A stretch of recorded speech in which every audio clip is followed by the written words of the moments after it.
you ever wish your day wasn't dictated by your health? Are you tired of being tired all the time, or is pain holding you back from enjoying your time with your family?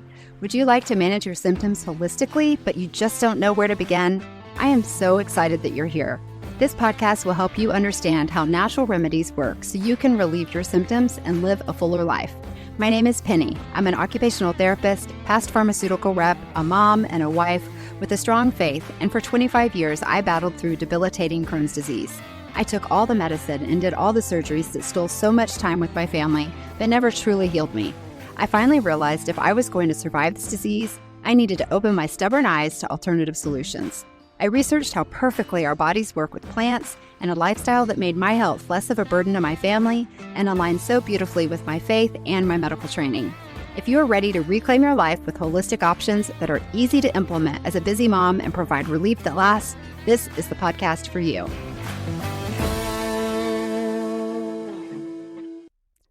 Hi there. Welcome to the Becoming Natural podcast. This is your host, Penny Sampler, and this is episode 2, Struggling with Anxiety, How EMDR Changed My Life, and 7 Tips for Finding a Good EMDR Therapist. Thank you so much for coming back for a listen. I am incredibly humbled to be in this space telling you my story.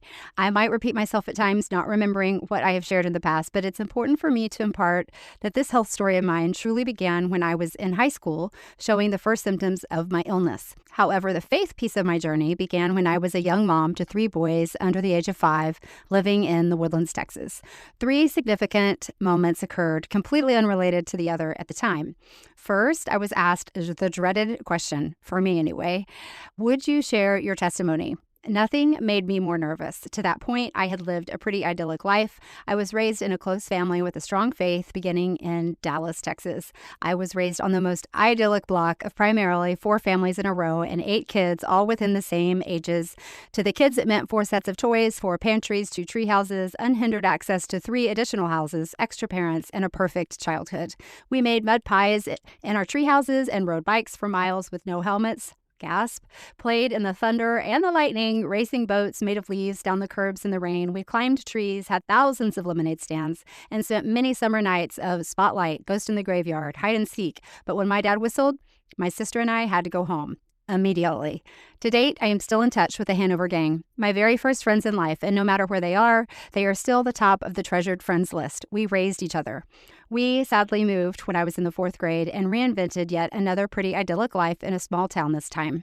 I made relatively good choices in high school, making lots of great memories and friends on country roads, under the stars, or on the tennis court and at church. School, sports, and making friends came easy for me in high school and college. I really had no great life-altering story to tell. I don't know when I became a Christian. I just always seemed to be that way. My mom was a preschool teacher, and everything was like a Sunday school project at my house, basically a Pinterest mom. I had no testimony to share, and that question always scared me to death. I had nothing to say, or if I did, it would be boring. Around the same time, I was doing a Bible study that really forced us to consider what our purpose was in life. At that time, I knew I had Crohn's, but I never told anyone in my effort to be as normal as possible. I had never thought about a purpose or life's purpose. Good grief. My goal was to simply keep 3 adorably messy and hilarious little balls of testosterone safe, fed, and alive, and to make it to the end of a day without major interruptions attributed to having Crohn's disease. What in the world was my purpose beyond raising children? And finally, we prayed for challenges. My husband and I heard a message about the value of praying for challenges in your life. Crazy? 100%. The heart of the message, though, was that we tend to pray more and harder in the valleys than we do when life is good. So together we agreed to pray for challenges. So testimony plus purpose plus praying for challenges equals falling rocks ahead. We struggled in our marriage, in my health, in our jobs, and life. But wow, there were incredibly difficult times, but those times were completely outweighed by the joy, the glory, the discovering of my purpose, creating that testimony, and learning that value of completely surrendering to God when God was the only thing that we had left. So the starting messy piece, as they say in the podcasting world, isn't as hard for me as to where to start. Bear with me as I get settled in here with a little bit of important history. I assure you that I don't plan to speak at you about where I came from forever. I have some pretty amazing interviews lined up in the coming weeks. And these first few podcasts, I simply strive to give you the 20,000-foot view of my becoming and becoming natural. I have made such a drastic change in my life that has led to dramatic improvements in how my entire body feels on a daily basis. Imparting how far I have come and how bad it was is even difficult for me to look back and acknowledge. As for how I find myself here recording a podcast, that's actually quite funny. A year ago, I would have laughed if you had told me this is where I would be. And some days I still do laugh that this is where I am. God has given me an incredible sense of humor, and I am always here for it, for God's sense of humor. Roughly 2 years after all the post-surgical sepsis drama, my family had moved to Kansas City from Texas, and I decided I could wrap my head around attempting to write the book. When my hometown minister told me I needed to tell my story, I just assumed that meant it needed to be written. I actually got quite a bit written before I started to connect some dots in my world that seemed to be falling apart. I began crying for no reason at all. I would be sitting at a stoplight alone in my car and just burst into tears. I was very emotional at home, which is not like me at all. I didn't say anything to anyone as I kind of wondered myself if I was losing my mind just a little bit.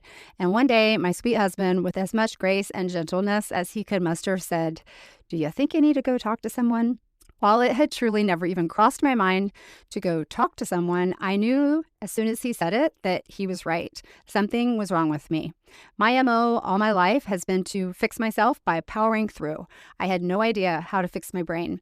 My emotions were a wreck. I froze often, not knowing what task I should do next. Some days I couldn't return calls, emails, or simply put one foot in front of the other. I couldn't even think about how to find a counselor in this new city. My husband literally had to find someone, make the appointment for me, call, take me there. I was crippled with anxiety and overwhelm. The overwhelm was a killer.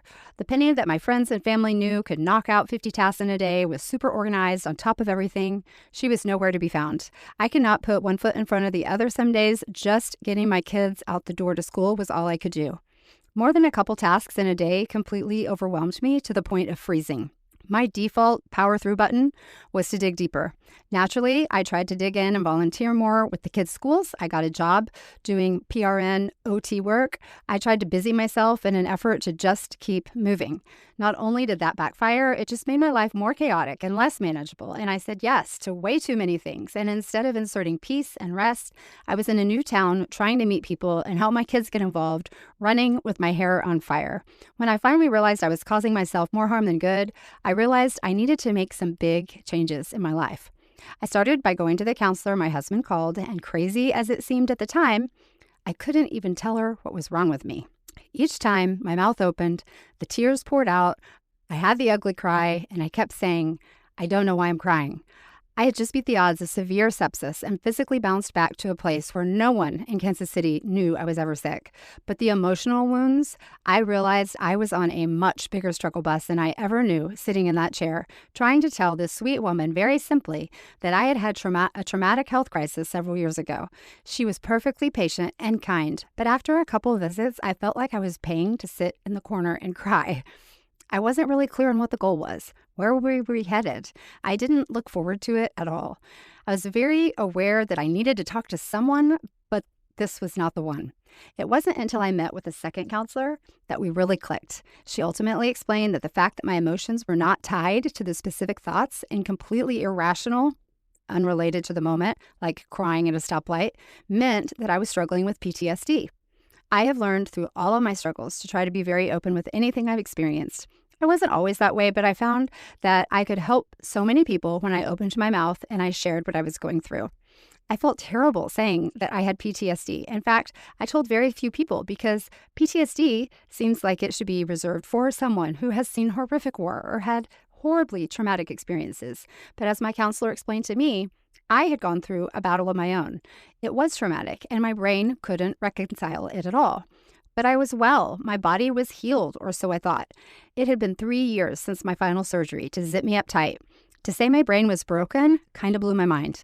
But I learned, be it my personality or how I cope with chronic illness or simply the role of being a mom, I never grieved my situation or dealt with the stress, the fear, the guilt, and the indescribable pain that I experienced.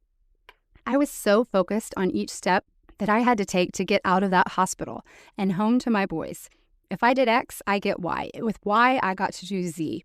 When I was in that hospital bed for weeks on end, my entire job was focused simply on healing. I just focused on what I had to do next, not dealing with my feelings. I compartmentalized my pain and pushed through, just like most moms do when we're sick. I dealt with nothing emotionally, but I didn't really think I had anything to deal with. In fact, I remember being very tearful one evening, missing my boys, tired of being in the hospital, exhausted of being in the hospital. I had been there for weeks. And my husband looked at the nurse and asked if there was anything they could give me, as in something for my anxiety. Through tears, I remember saying, I don't want anything. I don't need anything. It is perfectly normal for me to be missing my kids and not wanting to be here another day. Then I saw them side-eye each other.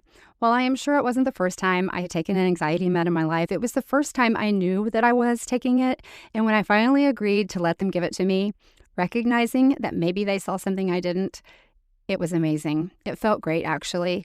So maybe I did need it just a little bit to take my edges off. Ultimately, the second therapist, whom I still adore, recommended that we do EMDR therapy. Eye movement desensitization and reprocessing is what that stands for, EMDR. Well, I am a student of anatomy and physiology, and I love studying the body. Counseling is very abstract to me.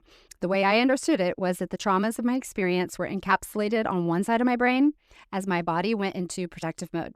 However, the rational side of my brain that I could articulate to her, I know I'm no longer in pain. I know this isn't normal. I know I shouldn't be scared.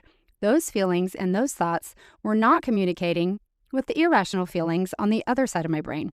So our goal for therapy was to open up that communication and let my brain deal with what needs to be dealt with in order to heal. I had no idea how it would work, but I was all in. I trusted her completely. She made it understandable. Please just fix the tears. This goal I could definitely understand. Initially, she asked me a lot of questions as she was trying to figure out what she called my Jenga towers. Those are my primary towers of what I was battling. What are my sticking points that really cause the anxiety? My first tower, number one, hands down, pain. Mind-blowing pain. I knew that one from the start. I couldn't even talk about the pain that I had in wound care or the pain I had when I woke up after a surgery with no pain medicine or a pain pump.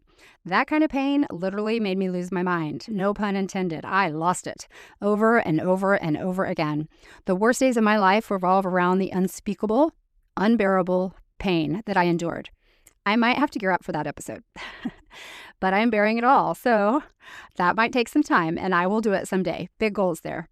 The second Jenga tower, I had incredible guilt for being a sick mom. I missed events at school for procedures, infusions, and certainly when I had unexpected hospital stays. It stabbed me like a knife to not be there when my kids woke up in the morning. I hated letting my kids down. I just wanted to be a normal mom, not a sick mom.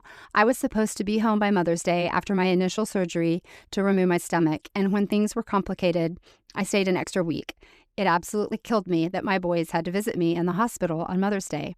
I missed my middle son's field day where he actually won the big race. It absolutely devastated me not to be there celebrating him at the finish line. The third Jenga tower, smells. Oh my word. The smell of IV tubing, saline, oxygen masks, anything related to the hospital, specifically hospital plastics, sent me spinning. That one was harder to resolve in the office, but she did teach me compensatory techniques to help me should I encounter those smells again. Smells are very interesting, especially when you study the brain, as the olfactory nerve goes directly from your nose to your brain. That's why smells bring back great memories of cookies from your grandmother's kitchen, or worse for me, the smell of IV tubing and oxygen masks from too many procedures and surgeries to count. Smells create quick memories, good or bad, through that nerve. So every week I went to see her. I put these, what she called buzzies, in my hand. They were little gadgets that fit in my palm that alternated buzzing in one hand and then the other for roughly a minute at a time. She prompted me to think about a question from one of those towers that we had discussed, and after the 1 minute, I had to tell her my last thought, and we would discuss it. It was remarkable to see my progress as I went from a sobbing crazy lady to resolving each tower a little bit at a time by opening up both sides of my brain at the same time using the buzzies. It allowed the irrational feelings to somehow reckon themselves with the rational thoughts that told my brain that I was indeed okay.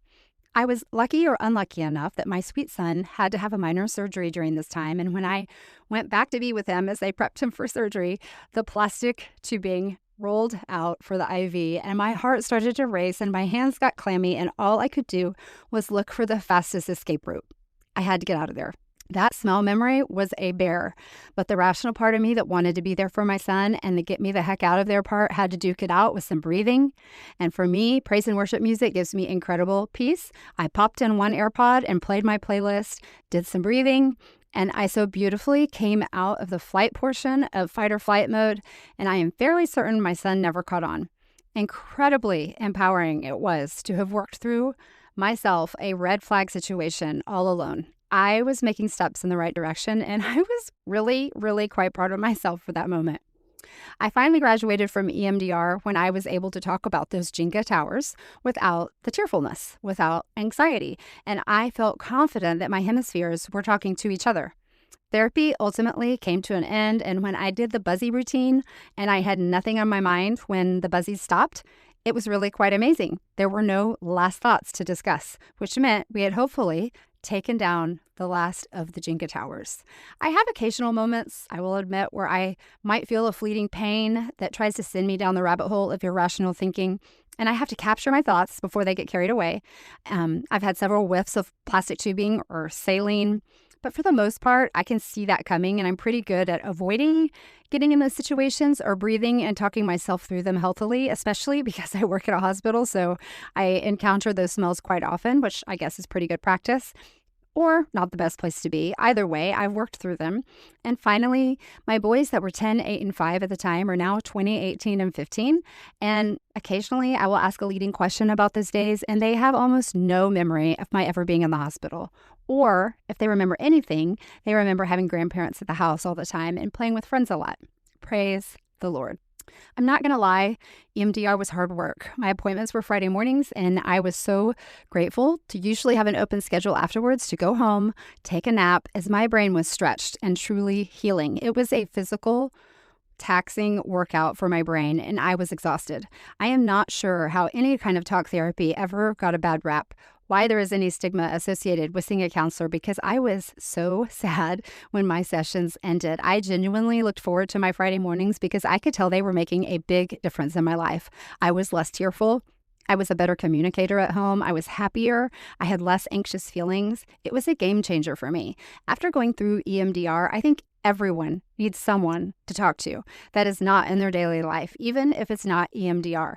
Any kind of therapy is beneficial, whether you've had some grand health crisis or nothing at all. An unconnected voice of reason to affirm your struggles without judgment and usher you to the finish line of anything that you are battling, no matter how big or small it is an incredible gift. On a side note, I will say that I have heard several people say that their therapist did not use the buzzies in their hands, and they used a technique where they had to move their eyes from side to side. This is actually the original technique, thus the name eye movement for EMDR. I can only say that those people reported not loving it for the work it took just to move their eyes side to side, and for me, the work it took for me just to get through the emotions. The more passive approach using the hand buzzies was wonderful compared to me making myself think about moving my eyes back and forth, left and right. Given the emotional state that I was in to start, I don't think I could have stuck with it if it was up to me having to concentrate on moving my eyes, but that's just me. It really does take a good therapist that knows how to seamlessly work through the process. If you are interested at all in finding a good EMDR therapist, let me make a few suggestions. Number one, make sure that the therapist is properly trained and certified in EMDR therapy. I've heard multiple people say that it's hard to find someone who's comfortable and able to do this smoothly with expertise. Find a good one. There is an art to EMDR, and you want to spend your time and money wisely. My therapist made it seem effortless and easy, but there is truly a skill set to being able to perform EMDR and do it well. Make sure you have a good one. Number two, ideally, the therapist should have experience treating issues similar to yours using EMDR, whether it's trauma, anxiety, PTSD, or other conditions. Familiarity with your specific concern is crucial. Number three, therapeutic approach. A good EMDR therapist will integrate EMDR into a broader therapeutic approach, meaning maybe they use EMDR with another form of therapy. They should be able to explain how EMDR fits into your treatment plan using other treatment plans. Knowing where you're going is key Driving without a map is hard, and maybe it's the control freak in me, but I need to know where I'm headed. Empathy and trustworthiness is number 4. This goes without saying, obviously, if you're a therapist, but therapy, including EMDR, involves discussing personal and sometimes distressing experiences. A good therapist should be empathetic, non-judgmental, and trustworthy, creating a safe environment for you to explore and process your emotions. If you are a private or sensitive person, you want to make sure that they honor those feelings in you. Number 5, clear communication. They should be able to clearly explain the EMDR process, what to expect during the sessions, and how it may feel afterwards. Maybe it is that control issue in me, but I do need to know where I'm being led, especially if I'm making myself vulnerable. It's important to have a good personal relationship with your therapist, someone with whom you can speak to with ease and candor. It makes the whole process easier and more tolerable, and definitely more fun, if you can call it fun, in a difficult situation. Number 6, make sure that you have referrals or recommendation. I think this is actually vital. Knowing how many people I have heard that have had a poor experience with EMDR, getting a personal recommendation from a trusted source will save you time, money, and a whole lot of emotion.